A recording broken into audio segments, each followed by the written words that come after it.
Fellow media members and the other coaches and student athletes, please silence your cell phones, and just reminder to provide your name and media affiliation each time you ask a question. If you're joining us on Zoom, please use the raise your hand function for the questions. We'll address the questions in the room before heading over to the Zoom questions, and recording this press conference on cell phones or other cameras is prohibited. Joining us now from Green Bay, we have Natalie McNeil and Maddie Schreiber. First question.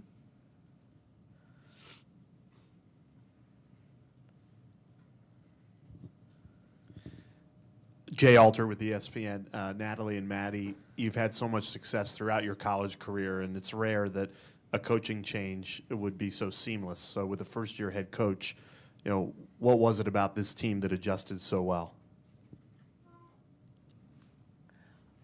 Go ahead, Natalie, first. Okay. Well, I think a big part of it is Coach Kayla is an alumni of this program, and she kind of knew what she was coming into and the way that a lot of us operate at Green Bay, and I think she was a big part of setting that. Like, we're really big on our community and our alumni in Green Bay and just what it means to play Green Bay basketball, and she had a full understanding of what that was. So it's been really cool to develop like a working relationship with her throughout the year, and I think it's really awesome that we get to do it at this stage as well. Building off that, I would say that she was very willing to meet us halfway when coming in. She knew that we all came back after Coach Borseth left, and she was really willing to work with us and meet us halfway on a lot of things, and it proved to work out and be very successful for us.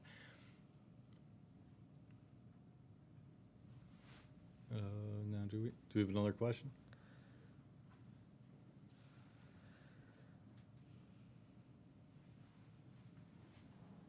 Hi, Roxana Scott from USA Today. With a senior-led team, 7 of you guys coming back, and a 22-game win streak, how would you describe your confidence level coming into this game? Maddie, if you want to go first. Yeah, I'd say we're very confident within each other and playing with each other, and we all believe in each other, and having 7 seniors on a team is very rare, and I think that also is really huge. We're all able to coach each other and lead each other, and so we're very confident within each other, which is really helpful going into this game. Yeah, I think like you said, and like Maddie said, we are seven seniors, so a lot of us are just trying to extend our career as much as possible at this point, so I think there's part of that goes in it too. And then just coming in and being confident. We've been on this stage before, so being confident in not only ourselves but our teammates and our coaching staff.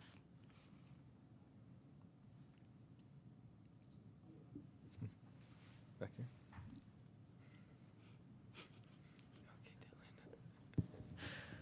Dylan DeRusso from Green Bay Athletics.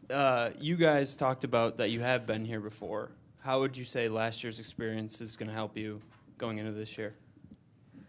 Yeah, I think there's a little bit more of an expectation just kind of what happens on the outside beyond the game with just coming in, practicing, playing at a neutral site, and then also everything that goes on around it. So I think that we have our heads on straight a little bit more about that. So we have a little bit of an expectation, which is good. And then just knowing that we have played on this stage before and being confident in our ability that, we deserve to be here. We earned the right to play on this stage. So just being more confident in ourselves and each other.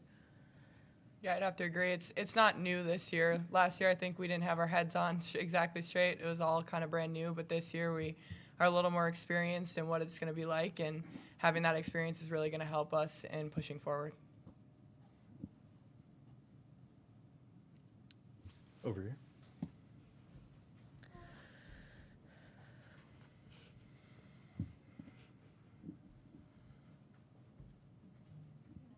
Kayla, and I think one of the things that struck me when I was researching your team is that she actually makes more money than her male counterpart at your school. So I'm wondering, to you, what kind of message does that send about women's basketball? And also, how would you describe her as a coach and a leader? Natalie, do you want to go first? Yeah, I think it's a really cool thing. Obviously, she's a great coach, so she deserves to be where she is. Kayla's a great person. I think something that really stands out to me in the way she coaches is that she cares about all of us as players first, and as much as as people first, I should say, as much as she would love for us all to go out and do our best every night, she has an understanding of it's okay that like we are people and we have lives outside of basketball, and she can respect that. And I think it's really cool. She has a really big heart, and she cares a lot about not only us as players, but she cares about the program and what it means to play at Green Bay and what it means to be a part of Green Bay basketball. So I think that's really cool. And also she's very determined, and she's very particular in what she wants, and that pushes us all to be a lot better. Similar to what Natalie said, I think it speaks to the person that she is. She's very huge, and like Natalie said, person first, player second, and being a very personal person. And so, going off of that, I guess she's just really huge on putting us first and as people, and I think that speaks to who she is as a person. If we don't have any other questions, I'll let Natalie and Maddie get going. Thank you for joining us today, and good luck tomorrow. Thank you.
Yep. He did. You're not the Wasn't very first one. coachable right Yeah. there. Yeah, I wondered that. We're joined now by Green Bay head coach Kayla Karius. We'll have a couple of moments for her to give some opening remarks, and we'll turn it over to questions. Go ahead, Coach. Thanks. We're really excited to be here. The 20th appearance in the NCAA tournament for our amazing storied program. I was a part of several of these as a player, so it has come full circle for me to be back here as a coach. And I'm just ridiculously proud of this group that I am so honored to coach every day. I think we've had such a great transition, which I think for a lot of teams and for a lot of players would be a really hard thing, knowing that your coach of a long, long time retired last season and not really knowing who is going to be coming in. But we've handled the transition really well. All credit to our players who have made it gone extra smooth and have really enjoyed the time together this season. After a really challenging non-conference schedule, we have put things together pretty well here during conference play and continue, I think, at this point to be playing our best basketball, which is what you want to be doing in March. Questions?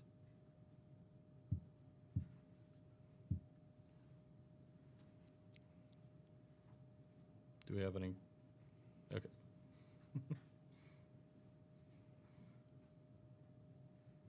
Hi, Kayla. Noah Trister with Associated Press. I'm just curious. I mean, when you guys go through a conference tournament situation like you all have to when you've been undefeated all season, what is that type of pressure like? And I guess, is it any kind of relief to kind of go, be able to sort of be the hunter in this tournament as opposed to the hunted like you guys have been all season? Yeah, that's a feeling that's really familiar amongst any player that's been in this program. And I think when you get to the point we did during conference play, it's you know that you have to win the conference tournament in order to have an opportunity here at the Big Dance, just the way that our non-conference played out. And so every game gets a little bit bigger and a little bit bigger. But we talk well before that moment about all season long. We really felt like as the repeat tournament champs that the target was going to be on our back. And again, I think that's nothing new that this program hasn't experienced here in the last 20 years. So it maybe is a little bit of a different feeling, but I think our players embrace it all the more. And I think that they, just continue to approach every game the same way. And we use the phrase pressure is a privilege quite often, that you would rather be in that position rather than trying to chase somebody else all the time. And I think that our players have really lived that day in and day out. Hi, Kayla. Roxana Scott from USA Today. I was wondering, what has this season been like for you personally, coming back to a team that you were such a star player for, having led the team to three NCAA tournaments, I guess a Sweet 16 as well. What has this been like for you? Well, it's hard to put into words, honestly. It's really a come full circle type of a moment. It's a position I remember sitting up here at this very stage as a player, and now I just can see it from the other side. I think ever since I was a junior when I was playing, this was my dream, was to be a college coach. I just loved the experience so much, and I owe everything to Green Bay. That place shaped me, continued to develop me as a basketball player, but I think more than that, this program, it mentors and teaches young women how to be well-rounded people. And we have the most amazing community and amazing fans behind us. We have a university and a chancellor who are 100% behind us and supportive of making women's basketball a priority, which is not always a common thing throughout the country. And I've seen that at different programs.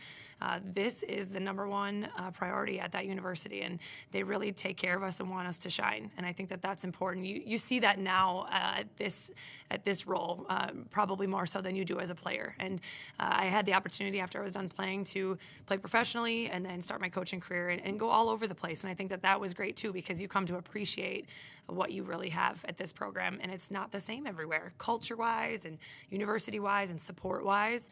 And I think that it's amazing to think I'm sitting here right now. I think that at some point along the way, this became my dream job, and it just became a goal of mine. But I just put my head down and kept working, and it just everything aligned this year. And again, I can't thank enough Coach Borseth, who set this program up to the foundation that he's laid.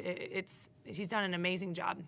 And he continues to help support me and to mentor me, even though he's retired. And he can't stay away from it, which is pretty amazing. And again, I think everything in this program is about the players, and it kind of always has been. Our culture is about our older players teaching our younger players and leading the way. And I think that they've continued to do that. That culture, what we call the Green Bay way, is really going strong. Go ahead. If I may, I'd like to follow up on that. I had read that you actually do make more than your male counterpart on the basketball side. And I'm just wondering, like, how did that feel to you when you learned that for the first time? And you also have talked about the support the university provides to the women's program. I guess, what is the message that you would like that to send more broadly? Yeah, I think it goes back to our university, our chancellor, our athletic director, and our whole community really prioritizing our women's basketball program. And I don't really necessarily look at it like myself versus Coach Gottlieb.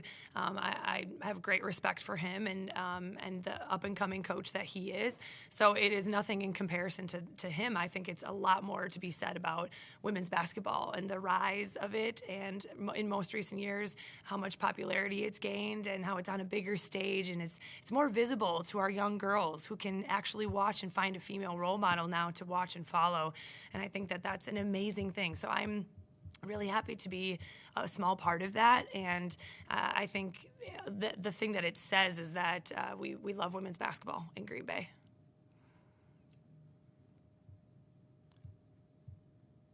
Go ahead. Yeah. Is there anybody waiting? No, there's nobody in the Zoom right now. I'm curious, like, your relationship with the players. You're a young coach. I'm sure many of them feel like they can relate to you.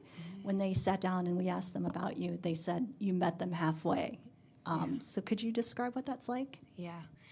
I think a lot of that had to do with what our team looked like last spring when I came in. And that group of course, seniors, 6 of them at the time, plus underclassmen, enjoyed the season that they had and have loved the experience that they've had at Green Bay. And even though Coach Borseth decided he was going to retire, that group got together and said, we want to stay here. We want to stay together. We want to go and have another great season. For a lot of them, it was going to be their 4th or 5th or sometimes a 6th year. And they wanted to make the most of that. So I think that says a lot about the culture that they have. So then I came in as the new head coach, and I think it's important that you set the stage right away with some of your initial conversations. And I again, as a player here, I understood the system, and I understood what worked here and what's been done before. I also went through a coaching change. As I was coming in to be a freshman, actually Coach Borseth, who recruited me, took the Michigan job, and Coach Matt Ballant came in and was now my new head coach. So it seemed like everything I was planning to go and do completely changed because there was a new leader. So I personally know how that feels, and it can be pretty uneasy. Now, I was coming in as a freshman, not going into my final year, which I think is even more uneasy because they want everything in their senior year. Every player does. They want to play a lot. They want to achieve a lot. And this year was going to be no different.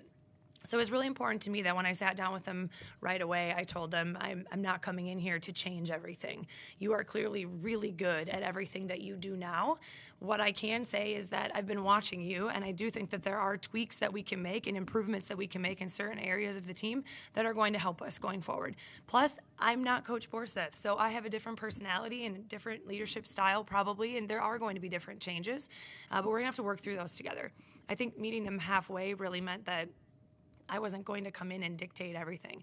I want them to have a voice. You can, if you watch us practice or even if you watch games, you can see them all coaching each other and talking to each other.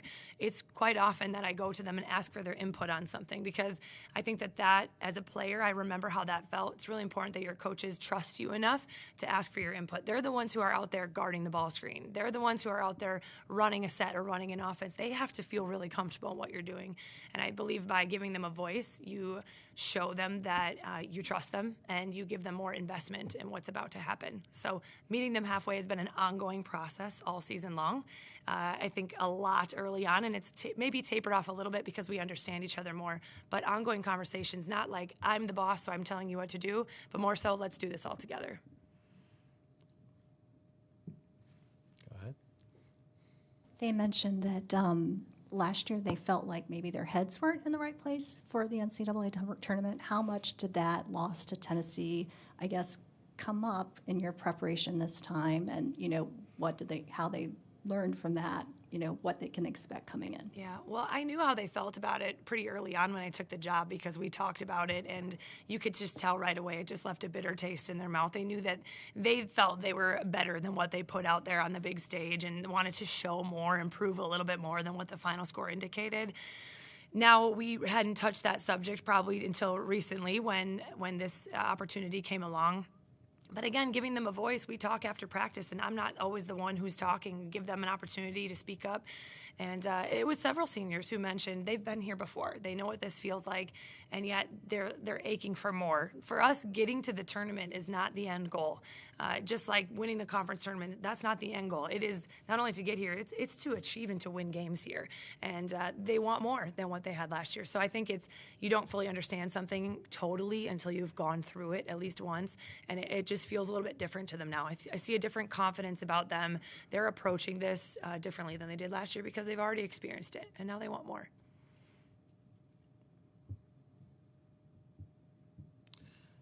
If we don't have any other questions, I'll let Coach get going. Thanks for joining us today, and best of luck. Thank you. Appreciate it.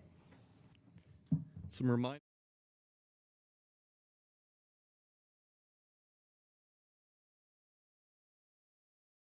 .com. Transcripts are provided by ASAP and will be posted shortly. Thank you for joining us.